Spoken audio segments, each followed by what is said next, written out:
Thank you for joining me on another episode of She Leads Now podcast, where we help career and entrepreneurial women gain the tools to develop a success mindset, create winning strategies, build collaborative relationships, and take bold action towards creating impact and fulfillment in their lives and careers.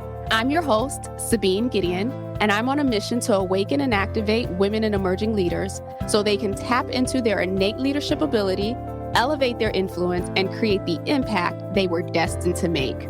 If you're ready to up-level your confidence, courage, and influence, you've come to the right place. Join me weekly for insights, strategies, and resources to help you grow, develop, and embody the leader you were meant to be, so that you can make the impact you know you are called to make and establish the legacy you've always dreamed. The world eagerly awaits the emergence of your brilliance, impact, and influence. So with that, let's dive into this week's episode. Hello and welcome to another episode of She Leads Now. Joining me today is Dr. Marielle Barrow. Dr. Barrow is a Fulbright scholar, social entrepreneur, arts management consultant, and visual artist. Her passion and vocation are to realize real social transformation through art-based socioeconomic interventions within high-risk communities. She has worked across the Caribbean, in the U.S. and Africa, in cultural programming and as a consultant in the creative industries for the Organization of Eastern Caribbean States, CARICOM, and Broward County, Florida. So excited to have you on the show today, Marielle. Same here. Thank you so much for inviting me to your podcast. Absolutely. Okay, so you have accomplished a lot and are really changed the landscape for so many. I'd love to hear, though, prior to getting to the space, what was that journey like to this space that you're in right now? I'm at heart an artist, a painter, a dancer. The arts are my kind of core. And so really the work that I've done is all driven by my own passion and personal engagement and commitment to the arts. It's literally something that I need to find my balance and to center myself and ground myself. I really believe that there are multiple intelligences in our space, and oftentimes we privilege mathematical or linguistic intelligence over other kinds of intelligences, kinesthetic intelligence. And so I felt as though coming from the Caribbean, where there were limited opportunities to develop yourself as a professional, develop the arts as a career, that I needed to work at that so that the next generation wouldn't be in the same position that I found myself. So really that was at the core of, or is at the core of, why I do the work that I do. So it sounds like naturally you were creative, but what was that pivotal moment for you to say, I want to follow this and pursue this as a career? So I went on to pursue tertiary education in an area that my parents thought would be a feasible investment, and that was hospitality management. I spent 4 years doing a degree which it was meaningful, it was promising, there was potential, but that wasn't me. It wasn't what I wanted to do. And so I came back, I returned to my country, and I started working at a hotel, a large hotel and conference center as a management trainee. It was a coveted position and all of that good stuff. And I was giving 12 to 14 hours a day. And I remember doing my evaluation, and my supervisor or my manager was like, oh, excellent. When he got to like something like punctuality and attendance, meaning like the number of hours you put in, he was like, that's average. And I was like, 12 to 14 hours a day is average in this industry? I was like, nuh-uh. I don't love this enough to put in 12 to 14 hours a day to then get average. I was like, no way, something is wrong here. And so that is really the moment in which I said to my parents and to myself, I did what y'all asked me to do. I got a degree in something that could earn me money. And now I'm going to do me. That was it.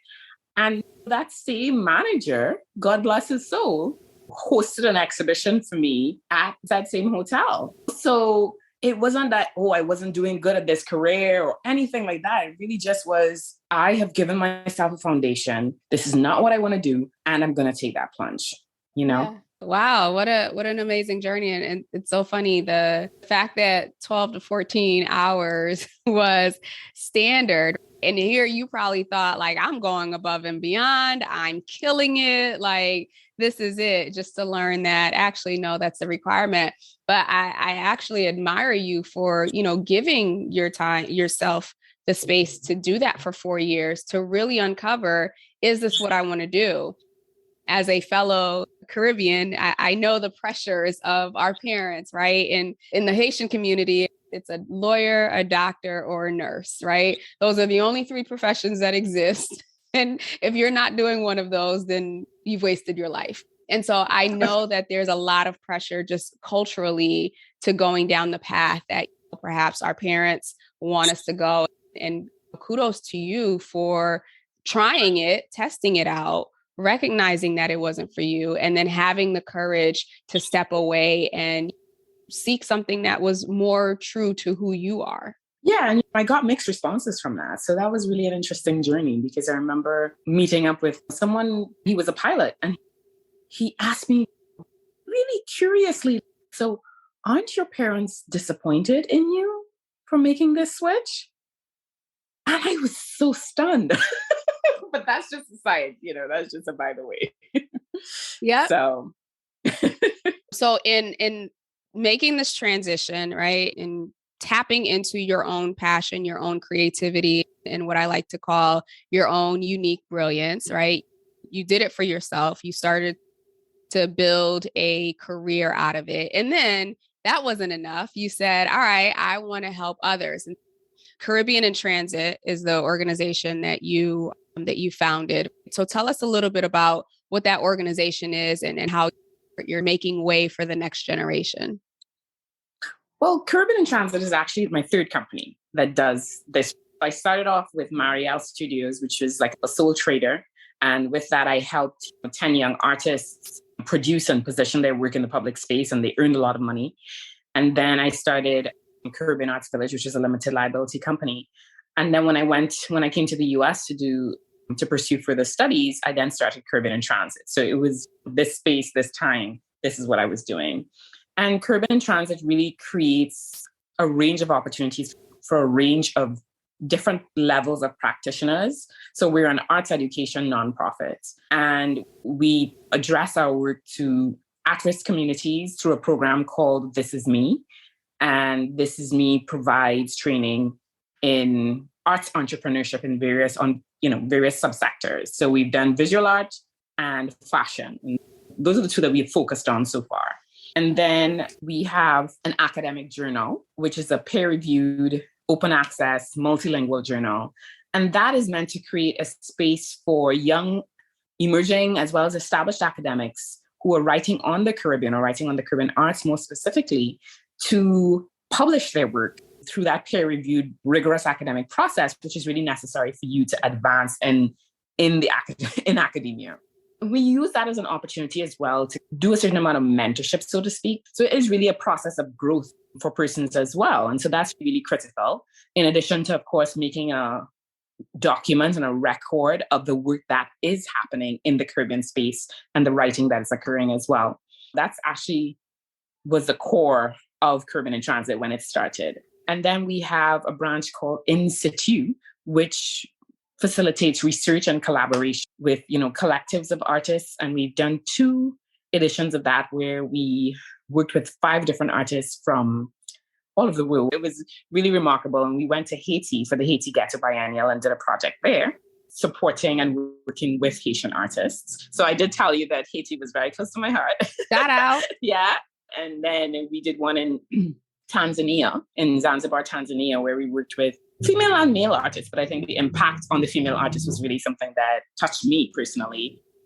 They wrote a manifesto. The woman who literally started the engagement not saying anything in the presence of their male counterparts were literally belting out a manifesto on a stage at the end of it. And that for me remains so powerful a memory that it just was one of the climaxes of this experience. So it really is a creative ecosystem for and by creatives.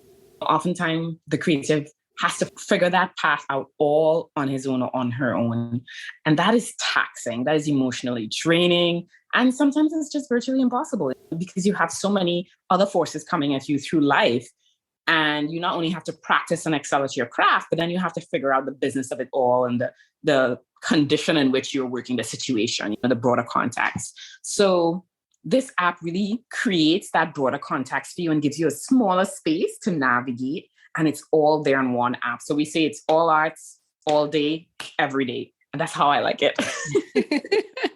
Oh my goodness. So many things you said there. One of the things that I wanted to point out that I picked up on was the fact that in the Caribbean, particularly, while there are a lot of creatives and it's not necessarily a quote unquote lucrative profession to go into, right? To go into artistry. And so being able to even create a career out of it and one that allows you to continue to grow, like that's a feat in itself. Creating space for these individuals to move away from selling their materials like on the streets or in smaller events to really expanding the stage and the platform that they have access to. That's amazing all in itself. Thank you so much for sharing that.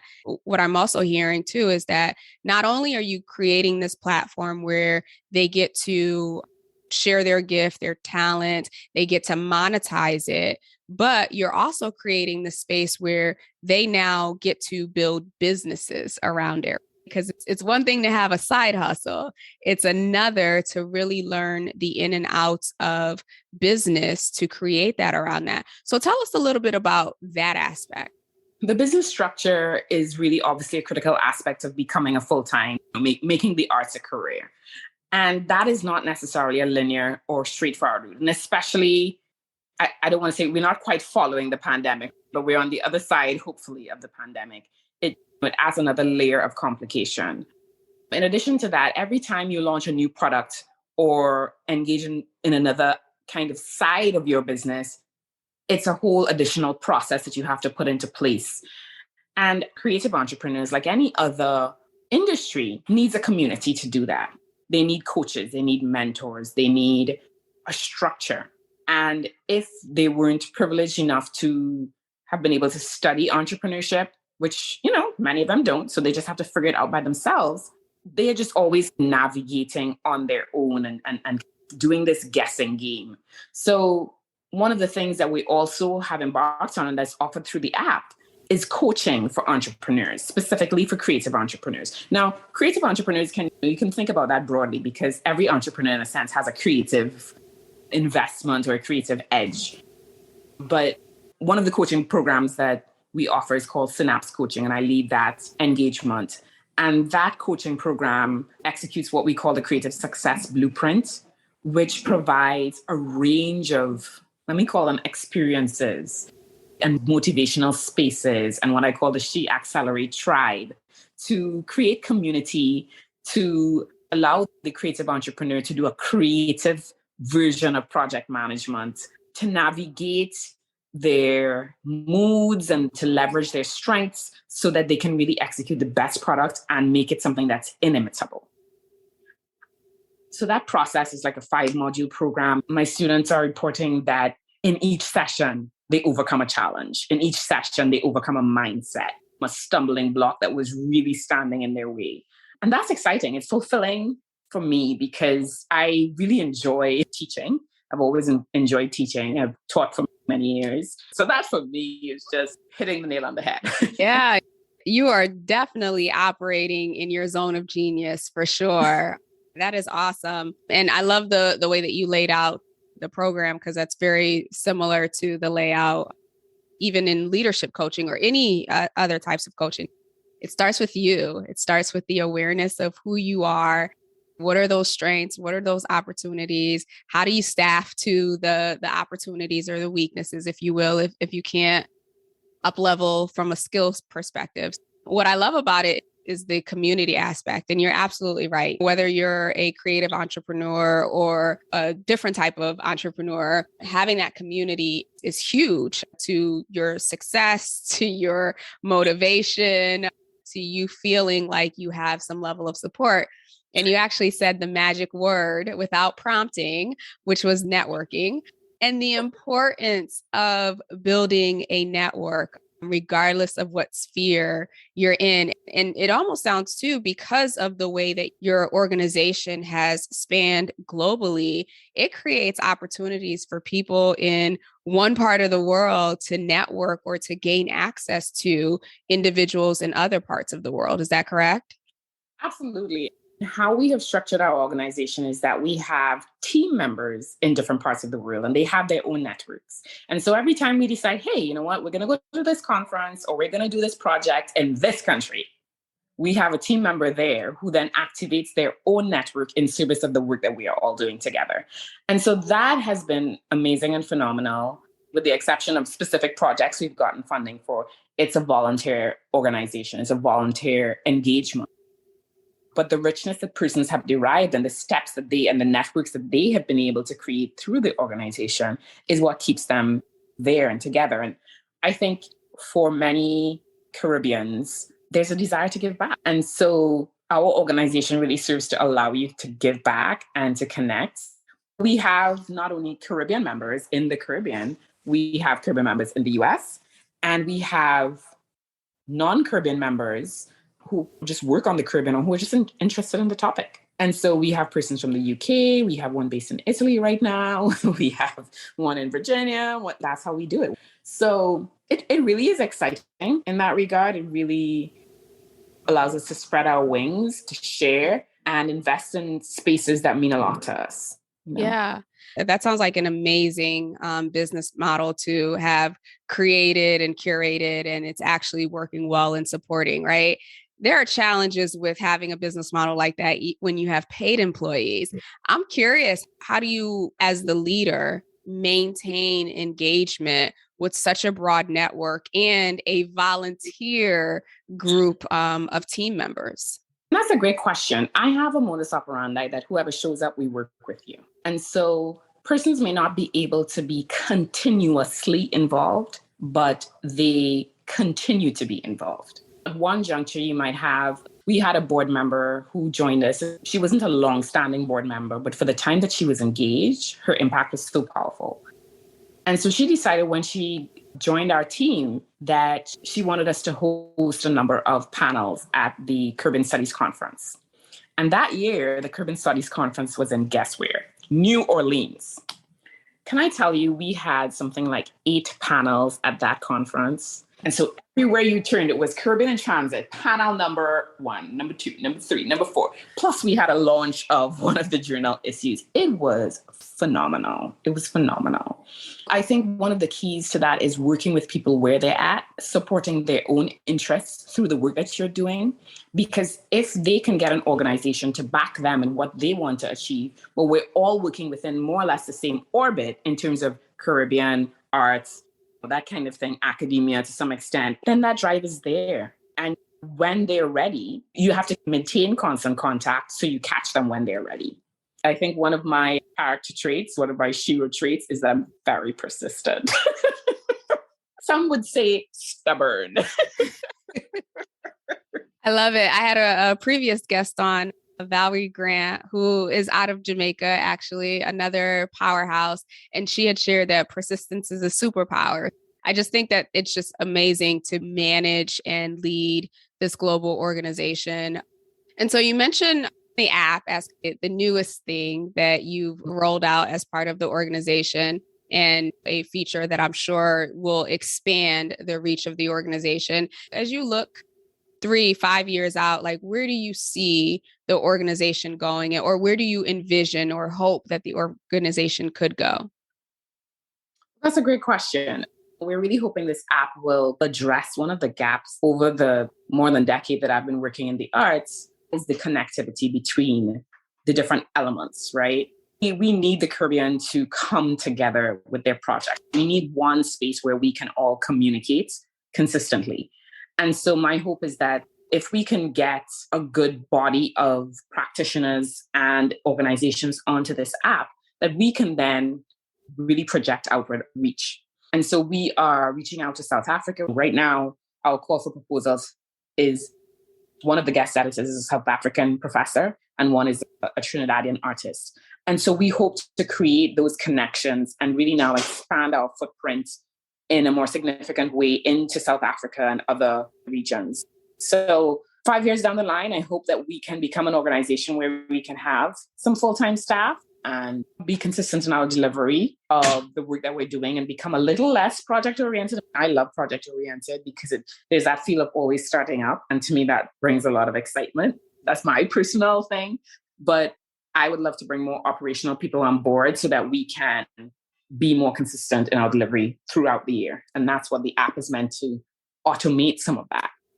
So shifting gears a little bit here in terms of just overall navigating business in this space, right? So you have been an entrepreneur for a long time now. You are now training and coaching and mentoring other new entrepreneurs in this market space that we're in.